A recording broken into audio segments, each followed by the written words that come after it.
Welcome to Learn to Thrive with ADHD. This is the podcast for adults with ADHD or ADHD-like symptoms. I'm your host, Coach Mande John. I'm here to make your life with ADHD easier. Let's get started. Today we're talking about belief beyond your results. So what does that even mean? With the new year coming, people start to reflect on their goals for the upcoming year, or perhaps you're a person like myself that's setting goals all year round. Having a level of belief beyond what you're currently able to do is belief beyond your results. Developing the skill to believe beyond your results is crucial to getting anything that you don't already have.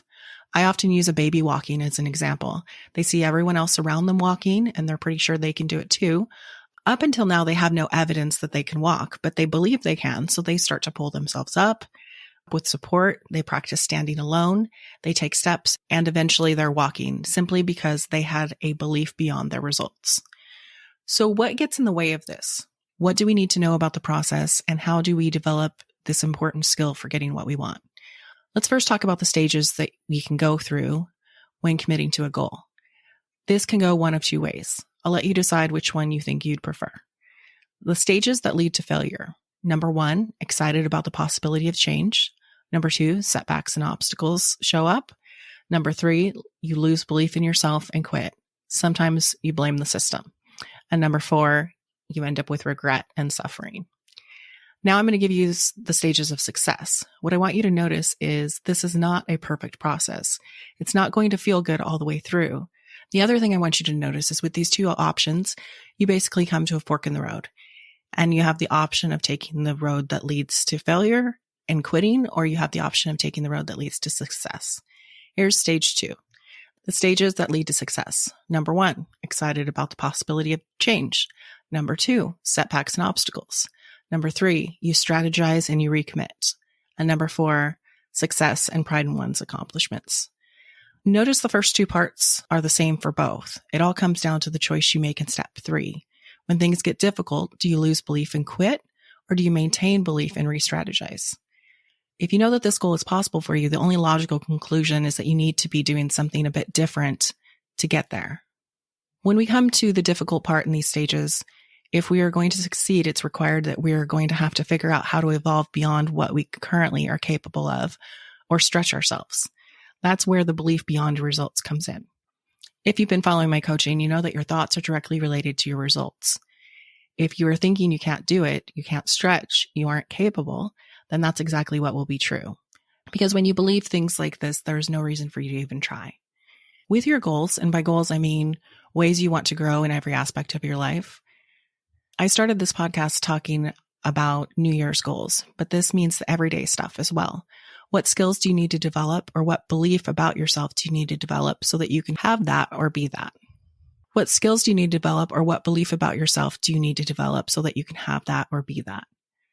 So you understand the importance of self-belief. You know it's required to get what you want.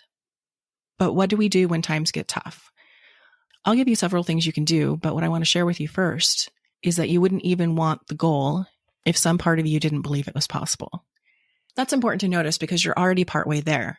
Think about any of your goals.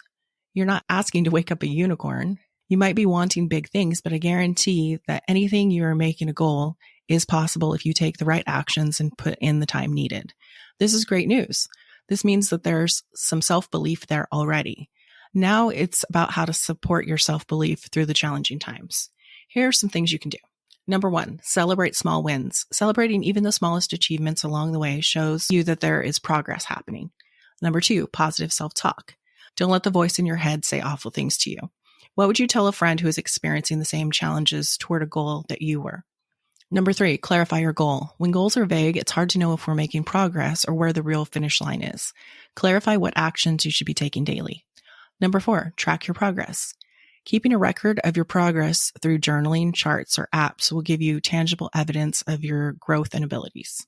Number 5, challenge your comfort zone. Your capacity grows when you step outside your comfort zone. Take on new challenges.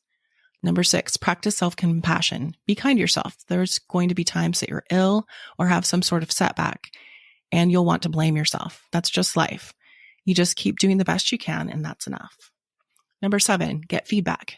Get constructive feedback from mentors, peers, or coaches. Constructive feedback can offer insights for improvement as well as open an opportunity for you to receive praise and encouragement. Number 8, visualize success. Just spending 5 minutes visualizing yourself already at the goal and the gratitude you feel for being there can do wonderful things for your brain. Make it clear. What do you feel, hear, or see? Number 9, build a support network. Establish a strong support network of friends, family, or colleagues who believe in your abilities. In the ADHD Academy, we have a private WhatsApp group where we support each other in our daily actions. It's great positive accountability, and we're doing great things in there. Stay to the end to hear more about the ADHD Academy. It's also important to live daily and act as if we've already achieved the goal. This is how you become a person who, fill in the blank. If you act as if you're a person who, and you feel like a person who, and you think like a person who, then you're doing all the right things to get the result you want, and it's going to feel a lot better along the way. The actions you take create the results you get. The way you think about yourself and how that makes you feel determines whether you take the appropriate action or not. There are inevitably going to be setbacks and maybe even what you perceive as failures. How do you feel about yourself? What you believe about your capability is going to make all the difference in which road you take when you come to that fork in the road and you have to decide. Do I figure this out or do I quit? Do I believe I'm the kind of person that can keep trying until I make this happen? Or do I not believe in anything beyond my current results? It's a choice.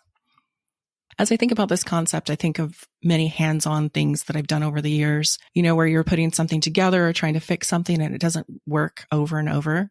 Why do we persevere? It's because you believe in your capability to figure it out. I want you to go away from this podcast and apply this to your current goals or set some new ones. It doesn't matter how large or small.